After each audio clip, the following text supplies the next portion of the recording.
Mến chào tất cả quý vị, anh chị em đã vào diễn đàn Viên Mai Vlog hôm nay là ngày 10 tháng 8 2024, 1 giờ 57 phút buổi trưa giờ California.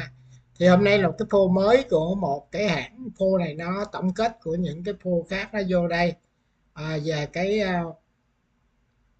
tranh cử cái chức tổng thống của Hoa Kỳ 2024 giữa ông cựu tổng thống Donald Trump cũng như bà đương kim phó tổng thống Kamala Harris.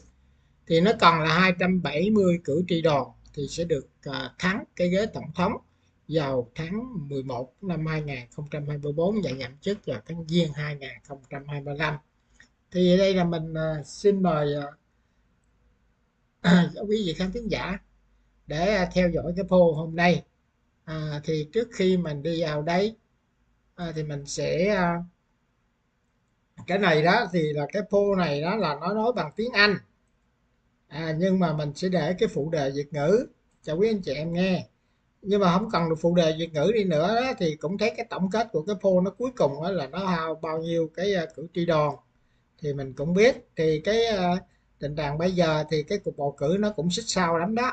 Mình cũng kêu gọi tất cả quý anh chị em nào, dù đảng Cộng hòa hay đảng Dân chủ, bất cứ bên nào, thì mình cũng lên ghi danh bầu cử cũng như là mình đi bầu để mình có được cái quyền và khi mình trở thành quốc tịch Hoa Kỳ. Xin mời quý vị anh chị em để xem.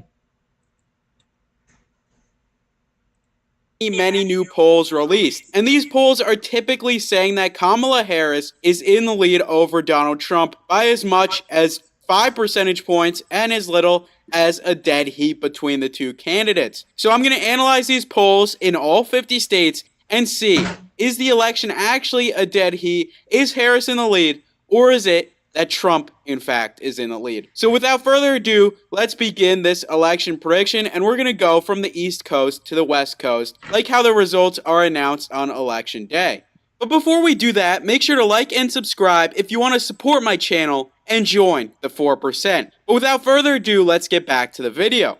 So we're going to start in the Northeast, and in the Northeast, there are in fact 3 swing states. So the first 2 are Maine and New Hampshire. Maine and New Hampshire do have a very likely chance of going to Kamala Harris in this election, with polling giving both states to Kamala Harris by as much as 9 percentage points in Maine and as much as 7 in New Hampshire. So with that being said, it does seem like Harris is winning both of those states in the Northeast, even though in past elections, for example, the 2016 election, both states were rather close. In the 2020 election, both states did have a larger gap than they did in 2016. And the election in 2024 in those 2 states will be more similar to 2020 than 2016. On the other hand, Maine's 2nd District will go to Donald Trump. Maine's 2nd District is more rural than Maine overall, as Maine's 1st District, which goes to Harris, is the more urban region of Maine. Due to Maine's 2nd District being rural, it usually goes to Donald Trump. It went to Trump in 2020 as well as 2016, and for those reasons, it will likely go to Donald Trump in 2024. So with Harris leading 7-1 against Donald Trump, she picks up another 3 electoral votes in Vermont, another 11 in Massachusetts, 7 in Connecticut, and 4 in Rhode Island, bringing her to a grand total of 32 electoral votes to Donald Trump's 1. But remember, this election is extremely close, and Harris is not going to run away with it. The Northeast is typically a stronghold for the Democrats. It goes to the Democrats in almost every election. Just remember, these results in the Northeast are not indicative of the country as a whole. But then again, Harris picks up another 28 electoral votes in New York, another 14 in New Jersey, and another 3 in Delaware. However, we get to the closest state so far, being the state of Pennsylvania, and it has 19 electoral votes and the potential to bring Donald Trump back in this race. So, to see who's going to win in Pennsylvania, we first have to look at polls. And the polls in Pennsylvania do have Donald Trump in the lead. And additionally, Harris passed up on the governor of Pennsylvania, Josh Shapiro, as her VP nominee. And in turn, her chances on political betting websites went from pretty decently blue to now essentially a coin flip. And with that in mind, I do think Donald Trump will narrowly win the state of Pennsylvania. Even though he lost Pennsylvania in 2020, he still won it in 2016 and will likely win in 2024, bringing the election to 77 votes for Harris and 20 to Trump. Harris then again picks up another 10 in Maryland and 3 in DC, winning almost every state in the Northeast. And after the Northeast is tallied, Harris is up 90-20 against Donald Trump. But now we get to another battleground state, being Virginia. But similar to New Hampshire and Maine, Virginia will go pretty solidly to Harris. Not safely to Harris, but solidly enough that it's not really a concern for her in this election. It did go to Clinton as well as Biden, even though back as recently as Obama era, Virginia was a toss-up state, even going to Bush against Kerry by 8 percentage points and going to Bush against Gore by another 8. So due to Virginia's shift leftward, and I don't really think that's going to change in this upcoming election, the betting markets are going to Harris with an 85% certainty, and I think that Virginia, due to these factors, will go to Kamala Harris in this election, bringing her over 100 electoral votes. So we see she just needs 167 to win, but Trump needs 250. But if you're a Trump supporter, don't fear, he gets another 4 in West Virginia, and now we get to the state of North Carolina.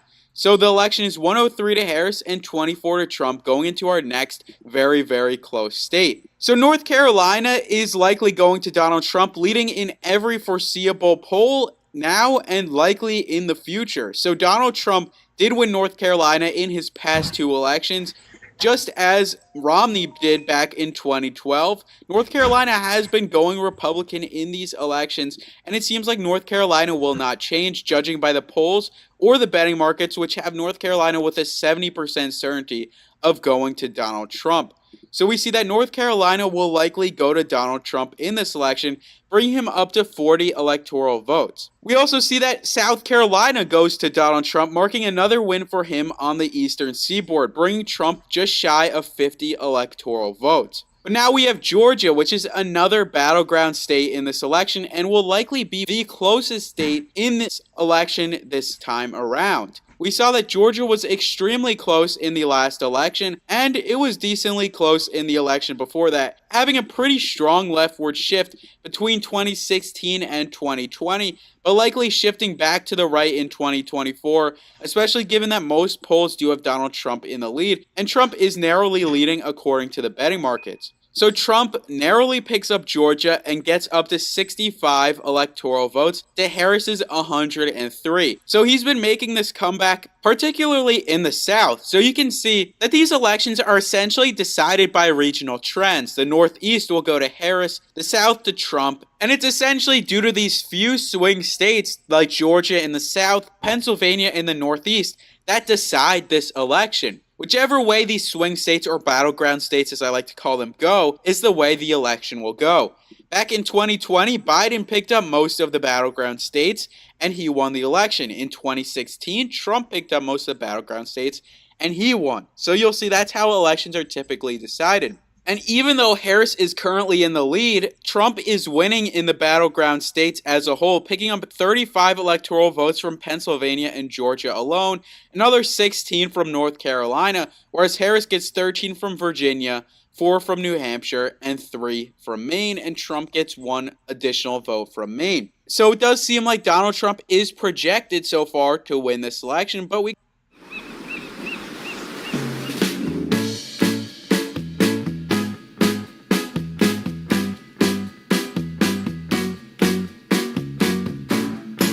gotta continue with this prediction to see what will happen. So now, after covering Georgia, we now go to Florida with its 30 electoral votes and the potential to bring Donald Trump just within 8 of tying Harris and 9 of actually leading Harris. So if Trump picks up Florida, that is pretty big for him, and it shows that he does have the potential to win this election. Florida is a state that was previously a swing state, but now is drifting more and more right. We saw it go to Trump, and then Trump again by an even higher margin in 2020. And we see that Florida will likely go to Trump by an even higher margin in 2024. Likely a similar margin as New Hampshire for Harris is how Florida will go to Trump. And Trump is now just 8 behind Harris, with the entire eastern seaboard covered. So now let's go to the state of Ohio, and Ohio has 17 electoral votes, and it's the state where Trump's VP pick, J.D. Vance, is actually from. Ohio is a state Trump won pretty solidly in both 2016 and 2020, despite it being seen as a swing state back then. Now it's not really a swing state and will go to Donald Trump in this upcoming election by likely 10 or higher percentage points. Trump will also win Kentucky, and you see he takes the lead and is now leading Harris by 17 electoral votes. And he now expands this lead with Tennessee, Alabama, Mississippi, and Indiana, bringing himself to 157 electoral votes, contrasting to Harris's 103. But Harris has some more opportunities, as we now get into the Midwest, which has likely the most competitive states in this election, as these states were the most competitive in 2016 and were really competitive in 2020 as well. The Midwest usually will decide these elections, as it went to the election winner in 2020, 2016, 2012, 2008, and so on and so forth. So the Midwest is essentially the most important region in terms of this election, in my personal opinion. And in the Midwest, Harris leads in this recent poll from Insider Advantage, whereas Trump leads in the poll sponsored by The Telegraph. And the other polls seem to be even or outliers, with Harris in double-digit leads. So, to determine who will win Michigan, we'll look at the election map, where Biden won it by almost 3 back in 2020, and according to betting markets, Harris has over a 60% chance in Michigan. So it does seem like Harris will win the state of Michigan. And this is likely due to her pick of Tim Walz over Josh Shapiro. Josh Shapiro did not align with many voters in Michigan who voted uncommitted in the Democrat primary, and those same voters would likely not have voted for Biden or would likely have not voted for Harris had she picked Shapiro. Due to her picking Walz, she is more likely to gain the support of these voters and in turn flip the state of Michigan to herself. And now we get to Wisconsin, where Harris is trying to bring back her lead, even though she's now trailing Donald Trump by 39 electoral votes. In Wisconsin, however, it does seem like Donald Trump has the lead in the most recent poll, but according to most polls, Harris is in the lead. And according to the markets, Wisconsin is essentially 50-50, and this aligns with the fact that it barely went to Biden in 2020 and barely went to Trump in 2016.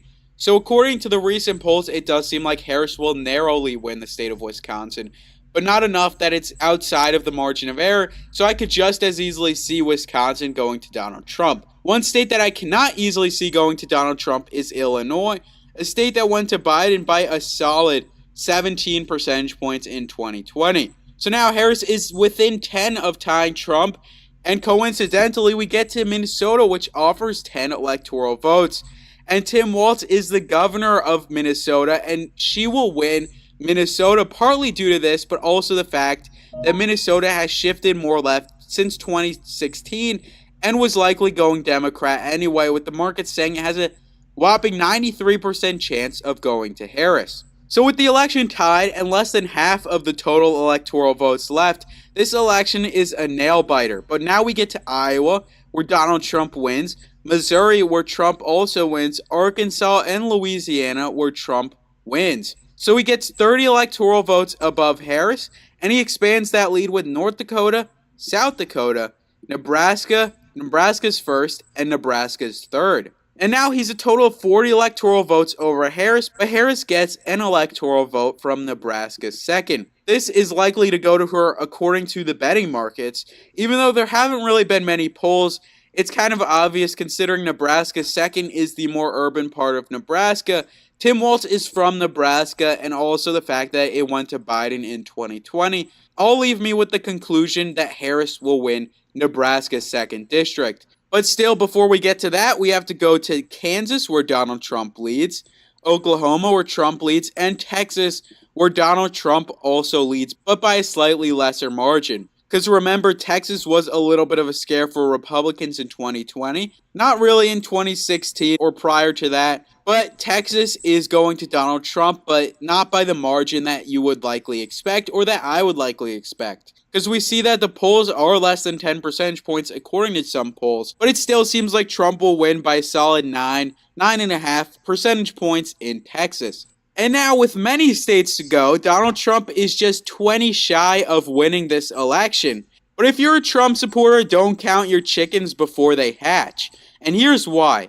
Even though Trump wins Montana and Wyoming, he doesn't win the electoral rich states of the region.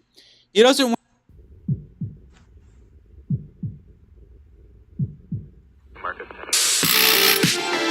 win Colorado, and he doesn't win New Mexico, which offer way more electoral votes than Montana and Wyoming. Colorado and New Mexico offer a total of 15 votes, whereas Montana and Wyoming only offer 7 combined. Harris will win these states just as Clinton did back in 2016 and just as Biden did back in 2020. One reason New Mexico wasn't too close in 2016 was due to Gary Johnson being a Republican defector and likely taking votes away from Donald Trump. But still, these two states have shifted left since 2016 when they were rather close and are now not too close in this upcoming election. And if you don't believe me, you'll likely believe the polls, which say that Colorado had Biden in the lead by 10, and I can only assume that Harris would be leading by more, maybe as much as 15 in Colorado, but likely around 12 or 13. But still, Trump picks up Idaho, and he also picks up Utah, with the potential of winning this election if he gets the state of Arizona. So you can see that Pennsylvania is extremely important in this election because Harris can practically win the battleground states in the Midwest. Just as long as Trump wins Pennsylvania and Georgia, he can win this election because we know that he will likely win the state of Alaska. But still, first we'll cover Arizona. Arizona is a swing state in this election, but still is likely going to Donald Trump.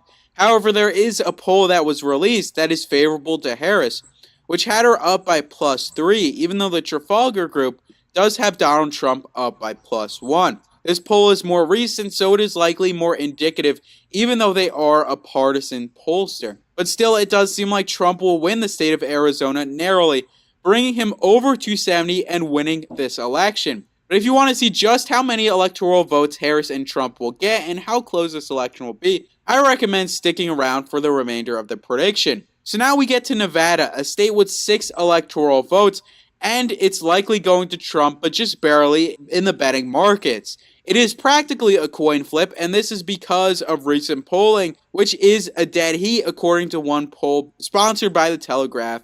But according to the Trafalgar Group, a partisan sponsor, Trump is in the lead. So we do have to give Nevada to Donald Trump, and he now leads 284 to 173. So let's see if Trump can actually hit 300 electoral votes, and I don't think he can. Especially considering Harris will win Washington, she'll win Oregon, she'll win California, bringing her to 247, because California is the biggest prize with 54 electoral votes. But anyways, Trump will win Alaska, a state which had a leftward shift between 2016 and 2020, but will likely not have a similar shift and will likely go to Donald Trump. And finally, Hawaii will likely go to Kamala Harris. And now the election is 287 to Donald Trump and 251 to Kamala Harris. And if that rings a bell, let's look at a previous election.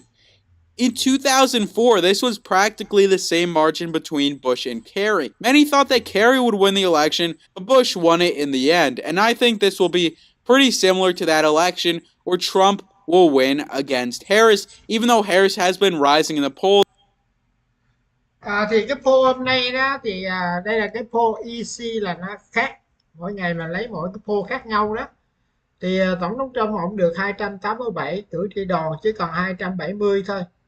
Và bên Kamala Harris là 251. Thì cái cuộc bầu cử này là mỗi cái poll nó khác nhau chút đỉnh, nhưng mà hầu hết những cái poll thì tổng thống Trump, cựu tổng thống Trump thì ông cũng dẫn đầu hết.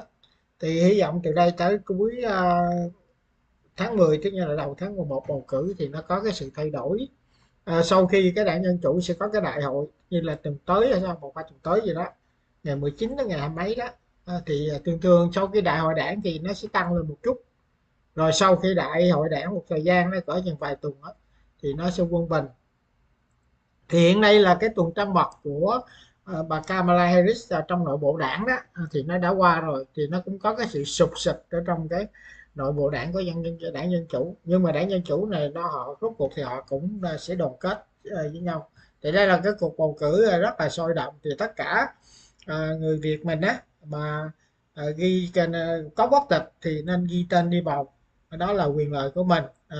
Bất cứ đảng phái nào thì mình đi bầu càng đông thì cái cộng đồng người Việt mình nó có giá trị trong những cuộc bầu cử. Và mình cũng cảm ơn tất cả quý anh chị em đã vào trong cái diễn đàn ngày hôm nay, và mến chúc quý anh chị em một ngày cuối tuần cũng như ngày mai Chủ nhật là được nhiều tốt lành. Xin tạm biệt.